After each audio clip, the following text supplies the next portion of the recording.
Hello and welcome to A Sunny Book Nook. My name is Sunny and today I'm going to be talking about the rest of the books that I read in December of 2023. I just need to get through this shit because, I said this in the last two videos where I was trying to wrap up all the books I read in the fall and winter of last year, but I really just need to get this done. And I think where I last left off in the previous video where I was wrapping these books up was talking about Poor Things by Alasdair Gray, perhaps. But I don't even remember. I'm just going to talk about it just in case.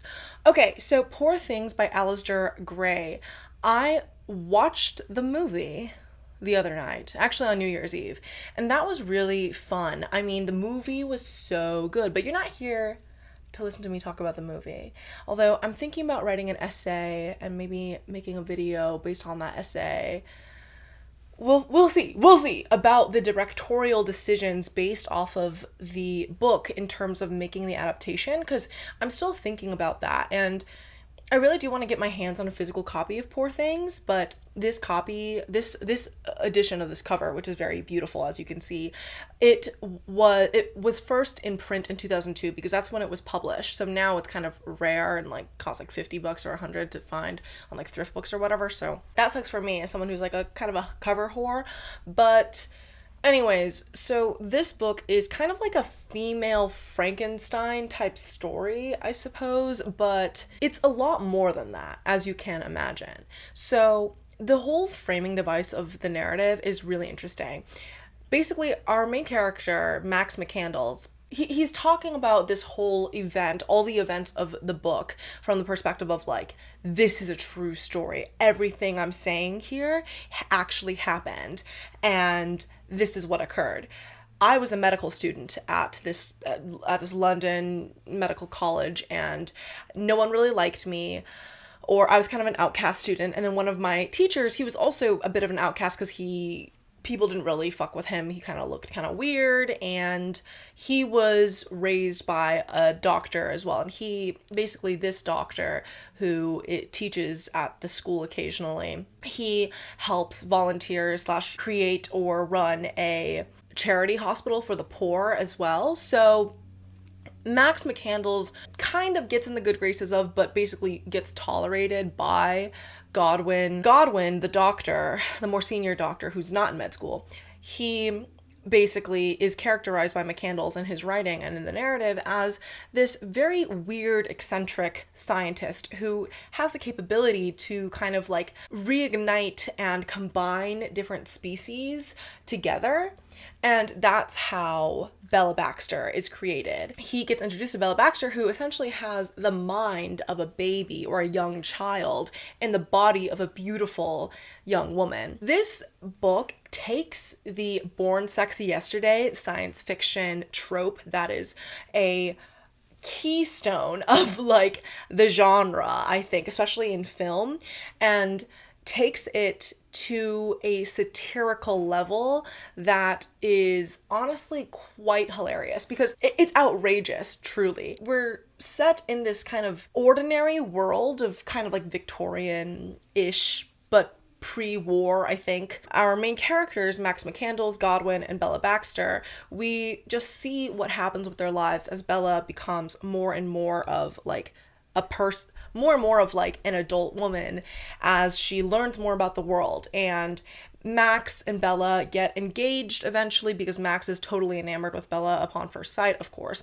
And we just see everything that happens. It is absolutely brilliant, I think. I think it subverts your expectations in some ways while also playing into them. And each chapter and each event was kind of a bit of it was whiplash, okay? And when Bella is exploring the world kind of by herself, but not really, and encountering different types of people and encountering different ideologies and experiencing the world for herself, uncovering her own sexuality, uncovering her beliefs about the world, we get to see her come into herself in this way that I think is really beautiful. It's fetishistic, but in a way that isn't necessarily it doesn't feel gross all the time. It feels gross sometimes, and I think a third of the way through the book, even halfway through the book,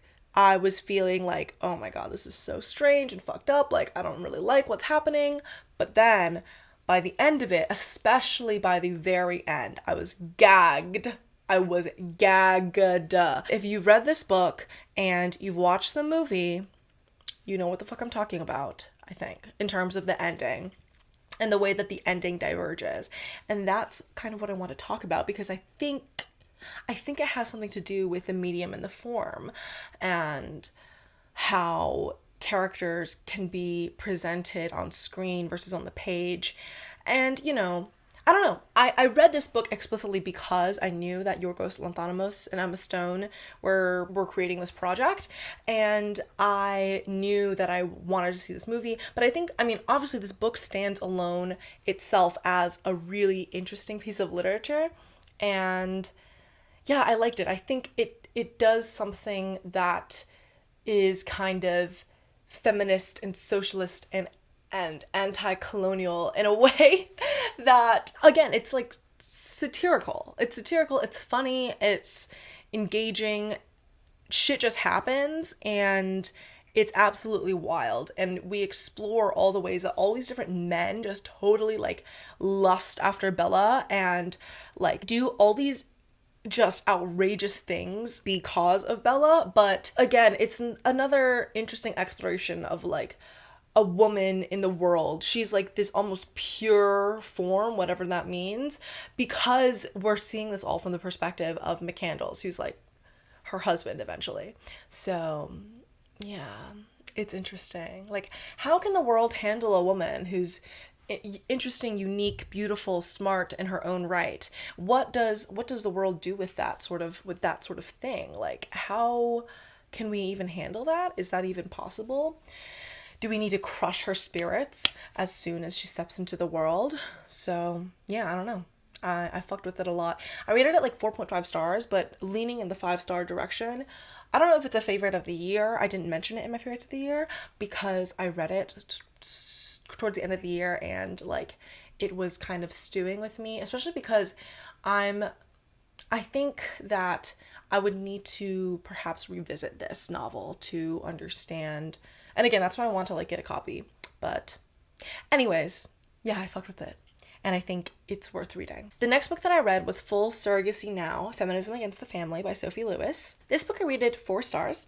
I liked this. This is a nonfiction, obviously, like a theoretical and contemporary examination of the surrogacy industry and its positionality within procreation and reproductive capacities as service to capital and women's and gestators' roles in capitalism, in labor, in reproductive like autonomy and rights, what that looks like in the labor market of surrogacy, as well as the different ways that NGOs and these for-profit institutions and companies and surrogates themselves represent surrogacy to clientele, to political groups, to governments, and to the rest of the world in these different angles. Surrogacy is a huge part of the economy for women, especially. And we see sort of a look at that in this book. And Lewis takes us through the rhetoric that the woman who owns the surrogacy like organization, this like wealthier Indian woman who, you know, has a big house and like her servants and stuff, and how the way that she presents surrogacy to anti-surrogate feminists and like world leaders and stuff is like, no, like these women, if they weren't doing this, they'd be maids. So like this is good work and they're safe and it's good and like everything, they actually have a lot of autonomy and power and, you know, it's empowering, you know. It's very liberal feminist individualistic rhetoric to lean into that idea, I guess, to comfort consumers and yeah, so there's that. And then also there are the just pure consumers of buyers of wombs, essentially, buyers of children as gestated fetuses and babies gestated by other people, seeing it as a purely economic transaction, and the ways that the surrogate industry is necessarily tied up to that. Like these these women, these people, like, will get multiple cesarean sections over the course of their life, over the course of their careers, their jobs in surrogacy, which is like really not healthy. The way that these surrogates will get transferred between different countries to go to different facilities because certain countries have surrogacy illegal. So like these incredibly pregnant women will get flown into like Kenya or whatever from somewhere else in order to deliver the baby, and as soon as it's delivered it's like, okay, bye, never want to see you again. The real parents of the baby, like, don't want any sort, like, don't want to forget the fact that the surrogate even exists. Like, we see that sort of dynamic, but Lewis makes the argument that this construction of surrogacy, and then also he does a look into like military wives and that whole online forum space and attitude towards surrogacy as like patriotic service to the country. Like, all of these different ways of perceiving surrogacy, as well as the anti-surrogacy feminists who posit it as like it is buying and selling wombs and babies, and it's like basically that argument, and then also looking at it from that way and looking at the fallacies of that sort of feminist NGO approach, I guess, as well, and the ways that the rhetoric surrounding that of like selling wombs, and it's sensationalized for the purpose of like the goal of like essentially abolishing surrogacy. But what has that really meant for a lot of these surrogates? She also like includes a lot of the accounts of surrogates firsthand, but what is more important in this book, I think, is the argument that, I mean, she actually integrates a lot of like Maggie Nelson's The Argonauts, which I have over here, and Nelson's arguments about, or ideas and experiences being pregnant throughout the course of this book that Lewis writes. But Lewis also articulates in the, I think, obviously there's the first section, which is full surrogacy now of the title. I think her position isn't as much as it's clear cut of like anti-surrogacy or pro-surrogacy, because we can see all the different political fallacies as well as the political ramifications and social and material ramifications of all of the pro and anti-surrogacy standpoints in the world currently. But then also feminism against the family, that argument of like, well, what is the family? What is the biological connection between fetus and gestator? Like, there really necessarily isn't one. That is, nature is constructed, obviously. Like, the lack of care and research into like maternity and birth and pregnancy is obviously indicative of like medical misogyny and just misogyny at large, because why do so many people die giving birth? It's that, like, we have the technology to make it so that no one has to give birth in this barbaric way that like absolutely destroys people's bodies, that gets romanticized by feminists and right-wingers alike of like, well, this is like a woman's natural role, and like this is the beautiful part of being a woman. It's like, well, and being a mother or whatever, but she confronts all of this and confronts the relationship between, again, like capital and children, and how a child is seen as like furthering one's, beyond just like the bloodline thing, it's the passing down money and property, and like that's so tied up with it, and what are kinship relationships and what are biological ties as it relates to like birth and gestation. Like, there's a lot of really interesting exploration of the political and social circumstances around birth and motherhood and surrogacy, obviously. So yeah, I thought this was really interesting. I don't know if all the ideas were fully explored or if everything was necessarily politically sound or as cogent of an analysis or conclusion that I think it could have been, but it was interesting, and I think that it put together a lot of ideas and analysis of like contemporary experiences and realities that is truly worth interrogating. Hard switch to historical romance. Okay, so I've read Diana Quincy's first book in her Clandestine Affairs, I think, trilogy, and it is called Her Night with the Duke. And I rated this book 4 stars as well. I had such a good time with this. Diana Quincy is actually a Palestinian American author, and I remember seeing her name on lists of Palestinian authors that were recommended, so that's why I checked out her books, because she like writes romance. And yeah, I think like the way that she explores Arab identity within Regency romance is really interesting, as well as like womanhood and this sort of feminist angle within romance is really interesting as well, because I think that's what makes romances that are specifically in the historical romance subgenre so like fun to me, because that's part of the joy is navigating the joy of reading it is seeing how people have to navigate the mores of the time. And so in Her Night with the Duke, I'm pretty sure at the very beginning of the book, this woman like walks into a bar. A woman walks into a bar. Like that's the type of situation, and everyone there is like, whoa, and they start like sexually harassing her because it's like all men, it's just her. Then she ends up like hooking up with this guy there.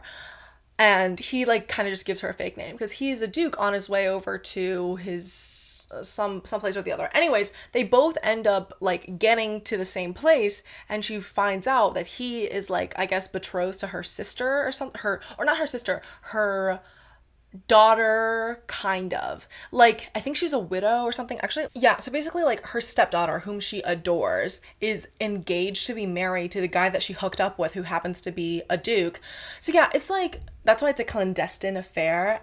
We see all that go down, and it was fun, it was delicious. Yeah, it was pretty steamy or whatever. I don't know, I feel like the romance terms that people use to describe like sex scenes and the number of sex scenes that are present in a book are all kind of inane, but I don't know what other type of language to use, so I'm kind of stuck. Anyway, so I liked that, and then I read another Palestinian American writer's book, but it was very different. It was a poem called poetry collection called The 29th Year, which I honestly really do not remember much about because poetry is pretty forgettable to me a lot of the time.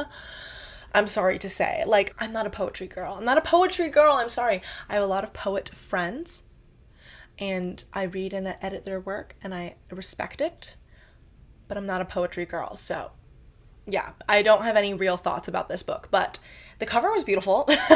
And, I mean, it explores, like, a lot of these experiences of, like, the diaspora and those feelings of like, Palestinian experience, but also experience of like womanhood and just the personal explorations of grief and identity within her work and in her writing. So I mean, there's that. So yeah, but anyways, then I read another The Viscount Made Me Do It. This romance novel is about another Arab British woman who works as a bone setter, and this guy comes in one day who's a viscount, obviously, and he is trying to investigate her being a fraud, essentially, because he thinks that bone setters are frauds.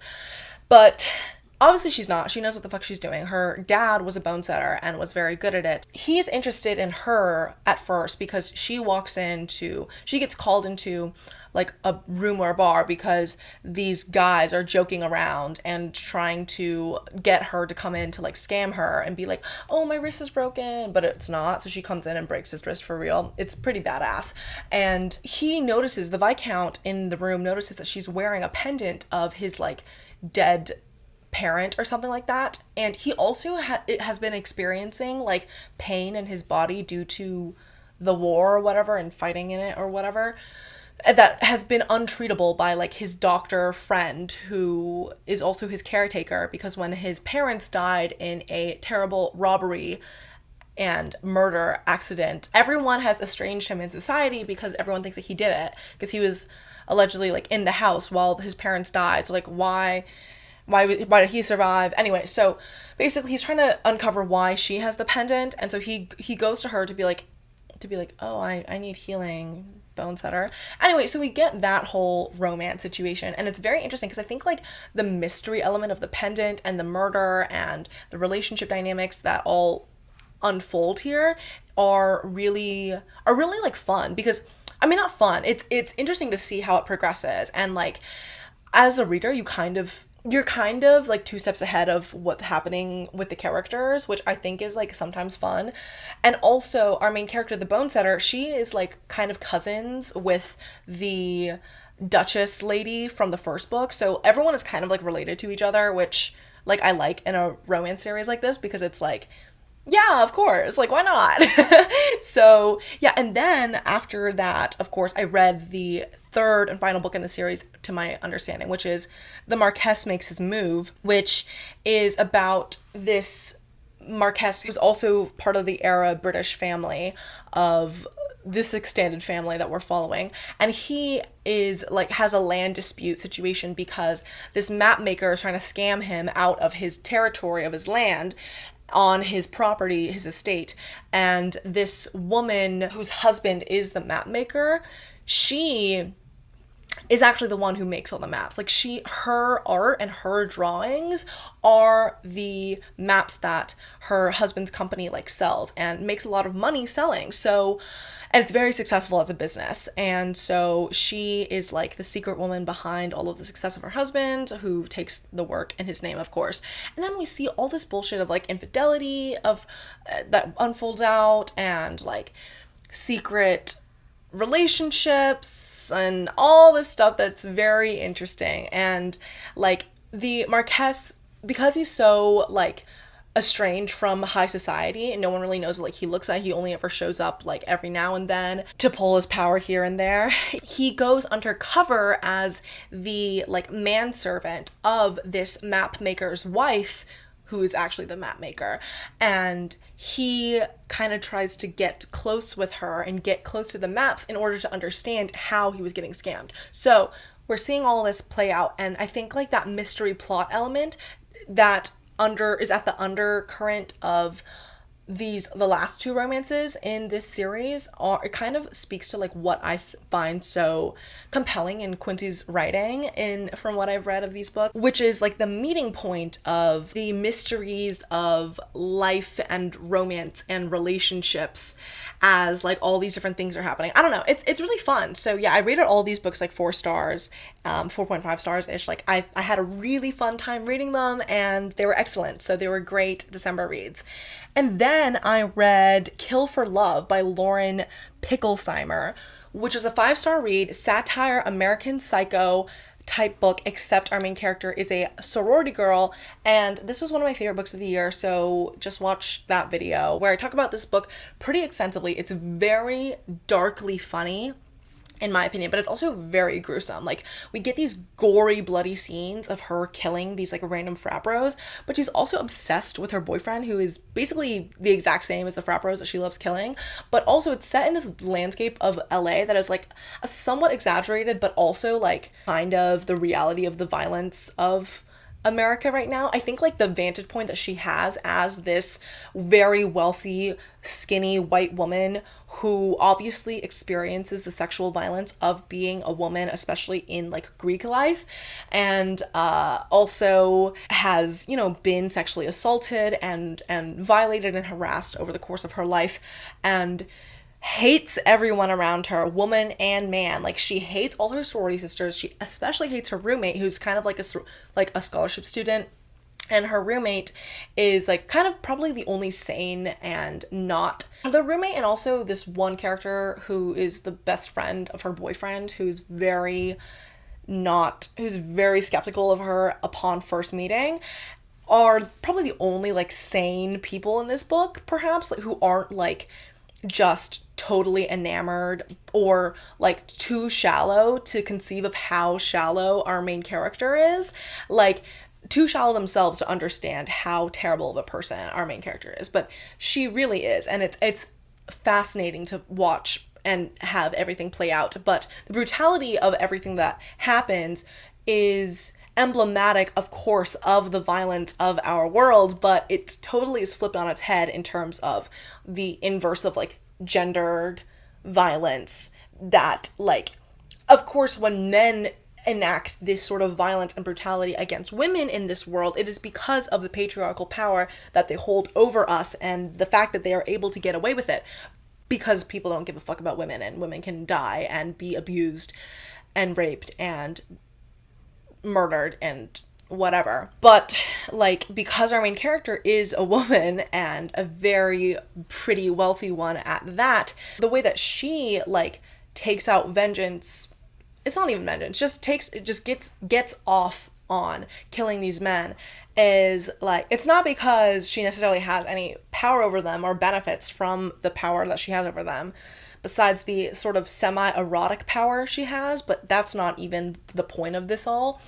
It is that she kind of takes advantage of that, but she doesn't have a point to it. Like, the point of the brutality against women as portrayed in book media is the fetishization of the violence against women, and the point of this is that this fetishized version of violence against men, but because it's like not sexy to see men die the way it is to see women die. It's not funny to see men, like, it is to me, okay?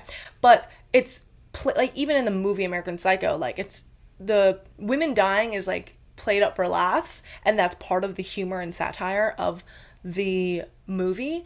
Like, this book takes the humor and satire of killing men in a way that is like, wow. It takes their hubris of like not expecting it at all in a way that is so, I don't know. It's brilliant. I really loved it in a kind of a sick way. But, and also because our main character is so despicable as a person. I really enjoy that when I'm embodying and reading from the perspective of a woman who like has no morals. Anyway, so then I read Simon Rich's short story collection, Hits and Misses, which was really, really funny. Simon Rich is a really funny writer. I mean, of course he is. He's a comedy writer.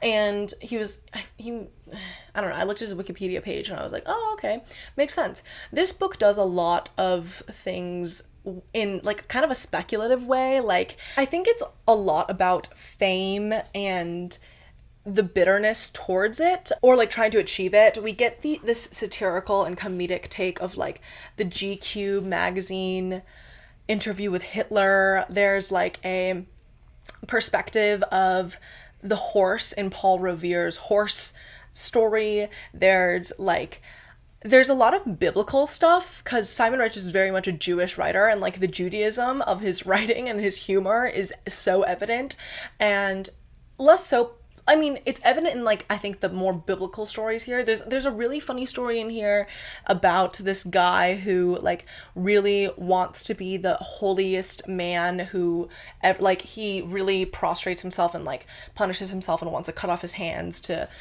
prove that he is the most devoted to God or whatever the fuck. But then this woman kind of intercedes, or she comes through and is like, hey, I want to go visit like this holy place. Can you take me up there? And it's a lot, like, the stories here, there's a lot of, like, dick measuring involved, and that's part of the humor. Like, I think that is very funny, but, yeah, no, his writing is, like, really fun to get through, and I think the imagination involved of, like, but what if, in this scenario, this happened? Like, if I was this, what would I think? Like, it's pretty funny. I don't know. This is a type of humor that I find interesting in writing. And I read his book New Teeth earlier this year, I think, and I really enjoyed it as well, which is another short story collection that's pretty humorous. So I wanted to read more of his writing, and this did not disappoint. I rated it 4 stars. I liked it. And then I read another nonfiction book called Lost in Work, Escaping Capitalism by Amelia Horgan, which I rated 4 stars. It talks a lot about, you know, what is work in our contemporary world? Like, what is the labor economy, and how about women's work? How about unionization? How about the history of labor organizing? What about the wages for housework movement? How about like in the university setting, and jobs, and the gig economy, and service sector jobs, and the ideas of like NHS and welfare cuts, and like all this stuff, how it's all related to this idea of like, if you work hard and if you just do that, then you will have a good life and survive. And it's like, well, you know, that's not really how it works. And we see her criticism of like the Fordist model and perspective and idea of organizing around that. And it's a very, I think it's like this holistic overview while also being pretty specific in other ways. That is like, because so many people, you know, have this approach of like, I don't dream of labor, like I don't want to work. But she gets at like, okay, but why? How does capitalism function? How do people work right now? What are the conditions and how do we better them? And what does like what do people find like meaningful work right now? Like why are people working so many jobs, and like is it sustainable? Of course not. How do we tackle that? So I think this was pretty solid and a short, quick read. Would recommend it. I think it has some very interesting ideas about particularly like gender as it relates to capitalism and like labor and work, and the idea of work and the requirement that we all work, or else if we don't work, we have no worth to the world and nothing to contribute. But yeah. And then the second to last book I read this year was a really, really delightful book that I rated 5 stars, but I didn't have time to include. I mean, I don't even know if it would be considered a favorite of the year. Probably, maybe, I'm not sure. It was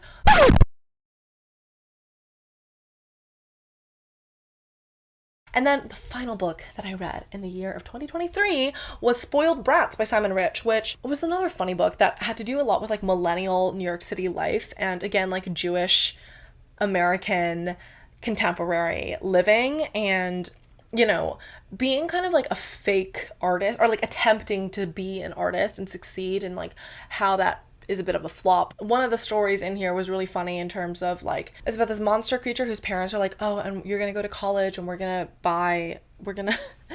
make sure you get into the best schools and you're gonna be an artist. And they like spend all this money and all these resources on a monster who like can't even communicate basic words. Like, so it's, I don't know, it's a satire in that way. There's also this really great kind of novella in there that is about this man who gets, I think this is developed into a short or something, but like this man who becomes stuck in brine in like a pickle factory, and then he wakes up 100 years later, and his like great grandson or whatever, his grandson is like a Brooklynite Jewish TV writer named Simon, who has this girlfriend who like they live in an apartment together. And so now the grandpa who's 27, the same age as like Simon or whatever, they like now have to now they're living in this world where like he's been placed out of like 1917 into 2017, and it's like pretty funny. And all he knows is pickles, and he has no clue what the hell is happening. He's like, why are potatoes $1? Like $1 was my rent. You know what I mean? Like, and he misses his wife, Sarah, who obviously has now died because he was frozen in time 100 years ago. So yeah, I don't know. A lot of these stories were really funny and interesting and pretty memorable. Simon Rich, again, is a very good comedic writer, in my opinion. I like his short story collections. I read 3 of them this year. So yeah. Anyway, though, that is finally my last wrap up of the year. December 2023. I read great books. I only had like 1 or 2 misses. Everything else was like a 4 or 5 star read. And, you know, that's all I can really ask for in terms of ending the year off. I think December was also a great month for me personally, like in my personal life, if you give a fuck about that as well. So that the reading and the personal life, like these things inform each other, in my opinion, because reading is such a big part of my identity. But yeah, I mean, I hope you enjoyed this video, and now that we're in 2024, like, let me know if you have any reading goals for this year. Anyways, that is all I have for you today. I am basically out of light at this point, and that is my constant battle with my camera and with filming, as you are familiar with if you've been around here for a bit. But if you haven't, please subscribe if you haven't already. And yes, thank you so much for watching this video. And today, I think I had a bit more energy while speaking and recording. I think my different videos, I have different levels of energy. I speak differently according to my energy levels, and also like my mood of the day. I'm a Gemini stellium, kind of, sort of. I'm a Gemini rising and Mercury, so that, I think, that makes me very shifty in terms of how I communicate, and you guys witness that if you watch my videos. So anyway, that is finally all I have for you today. Please like this video if you haven't already. I hope to see you in my next one. Okay, mwah, bye!